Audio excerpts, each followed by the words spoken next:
Hello दोस्तों, से मैं हॉकी बंदना स्वागत करती हूँ। लेला टॉकी कौन तिवारी?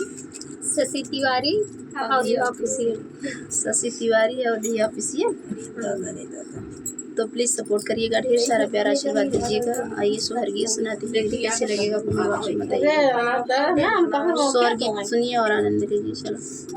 बच्ची यहीं बैठी है सासू का बहू साया रजकर बहू से रजकर मोरी बहू कवन मरद वालो बनी गर्भ